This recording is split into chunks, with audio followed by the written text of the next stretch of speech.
So this little thumb, it's probably about a square inch, right? Imagine 40 pounds of pressure per square inch.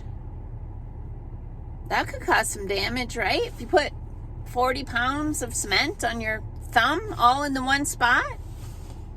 Well, that's what they do in a mammogram. 40 pounds of pressure per square inch. Ouch. Hey, I'm Dr. Patty Barch. I'm a traditional naturopath, founder and owner of Naturally Unbridled Wellness and naturallyunbridled.com, where we focus on wellness solutions, not disease management. This is Down the Ridge with Dr. Patty, where I give you 7 to 10 minutes of holistic life and wellness information on my way to work. This is not medical advice. Please continue to listen to the person that you put in charge of your body. Don't listen to anything I say. It's for entertainment purposes only. All right. Let's talk about mammograms. All right. So, truth, breast cancer is a problem in this country. And they make it more of a problem than they need to. Here's the deal. Back in the day when I did cancer research, there was no freaking such thing as stage 0 cancer. Stage 0 cancer is not cancer. Stage 0 cancer is, these cells aren't completely happy. And if you don't take good care of them, they might turn into cancer.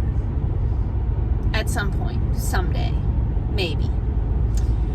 But standard of care for stage 0 cancer, chemo, radiation, and surgery.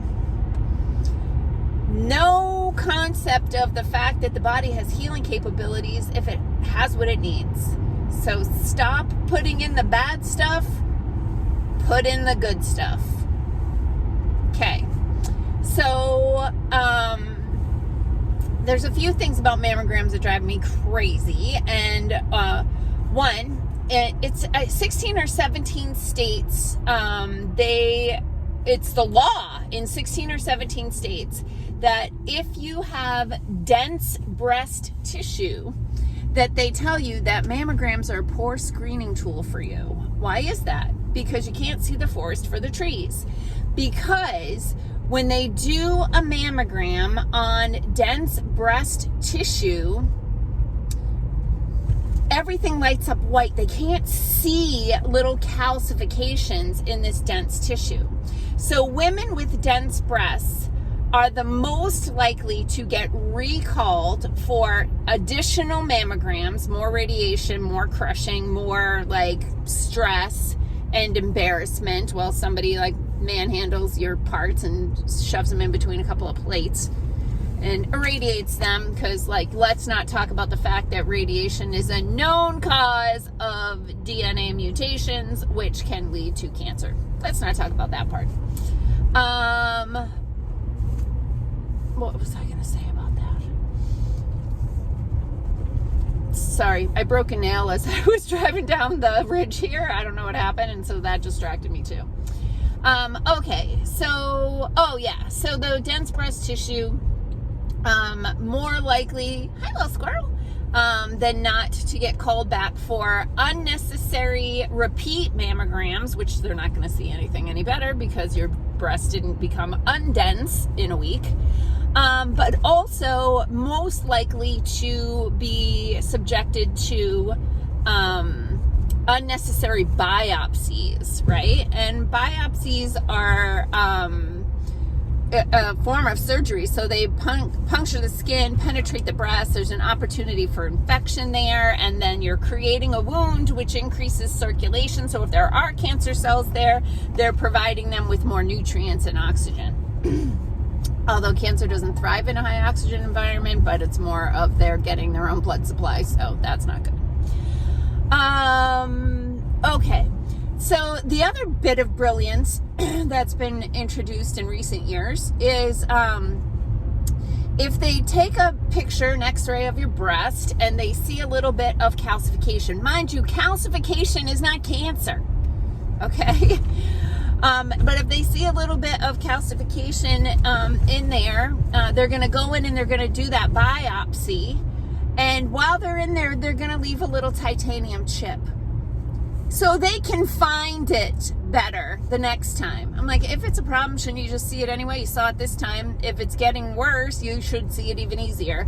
But let's put a foreign object in the body to create an immune response to, again, increase circulation to that area. So if you did have some stage 0 cancer there that was just like this little smoldering thing, let's feed it so that it can grow into, full-blown metastatic disease.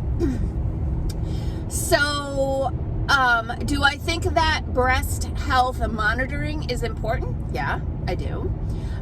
Do I think mammogram is the best choice? Well, the country of Switzerland doesn't think it's a good choice at all. They stopped doing them. They don't do mammograms in Switzerland anymore.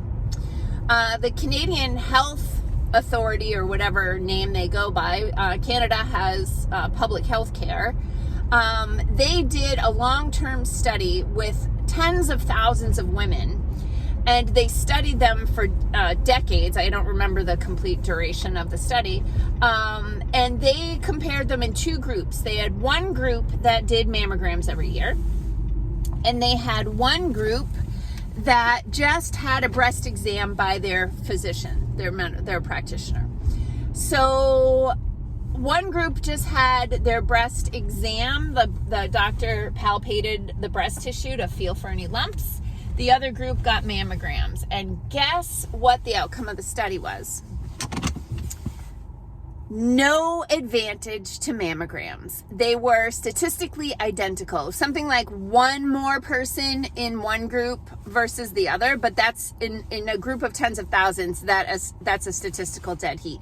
No difference. So why would you subject the patient to repeated breast injury, repeated radiation? I mean, I've had women come into my office for thermography that are 70 years old, and they've had over 30 mammograms. So over 30 times they've had radiation applied to their breast tissue. So the Canadian Health Study showed that there was no advantage to mammograms, and in fact, there's risk. I've had people in my network who they had dense breasts and had a mammogram and got recalled and got a biopsy. And what does the biopsy show? You have a lot of inflammatory cells in your breast. Yeah, well, do you think a 40-pound per square inch crush injury might be the cause of that? I think it might be. So regardless, what do I personally use for breast health monitoring? I use thermography. Thermography is a non-invasive way of identifying physiology in the body and monitoring it. Breast thermography uses an infrared detecting camera. There's no radiation coming at you. Your body creates heat, and anytime there's an imbalance in the body, the nervous system knows about it right away and sends energy to that tissue to determine what's going on here and what do I need to do about it. So the body sends energy there, which involves increased circulation, so that the body can receive messages like, is there an infection here that I need to fight off? Is there an injury here that I need to heal? And because if there's cancer there, your body will send energy there to try to fix it. Plus, those cancer cells secrete vascular endothelial growth factor. I know, I'm a geek. That causes blood vessels to branch into that tumor to nourish it. It's called angiogenesis. And so when that happens, we start to get a change in the thermal patterning of the breast and an increase in temperature there that can be detected by a special night vision camera that detects that infrared heat. And then the great thing is that things in thermography can often show up to 5 years sooner than a mammogram will. And we have had so many cases of women who have come in. We've established their baseline, which involves taking 2 sets of images 13 weeks apart, overlapping them, making sure they match, and we've established that woman's own thermal signature, thermal fingerprint, and that's called the baseline. We compare all future scans to that baseline. If something comes back off baseline and we're way ahead of it, I mean, we're talking like pre-stage 0 cancer, something just a little sketchy here, we can work on restoring the breast back to health. So sometimes we use certain herbs to help detox the lymphatic system. We might use things like melatonin or iodine that can also be beneficial for breast health.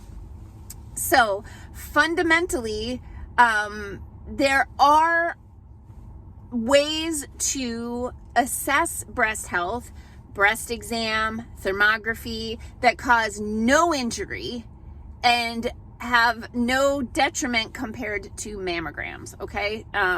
There's no radiation, no crushing, no contact. Well, for breast exam, there's contact. Regardless, I went a little over on this video, but I'm really passionate about breast health. I actually, if you go to my YouTube channel, which is youtube.com/naturallyunbridled, and you search breast health, I have a 1-hour webinar on breast health and breast cancer that has a ton more information about all of this stuff and even more about what you can do if you do find yourself in that case. So sorry for going a little over. Peace out, peeps. Have a healthy day. Don't crush your melons.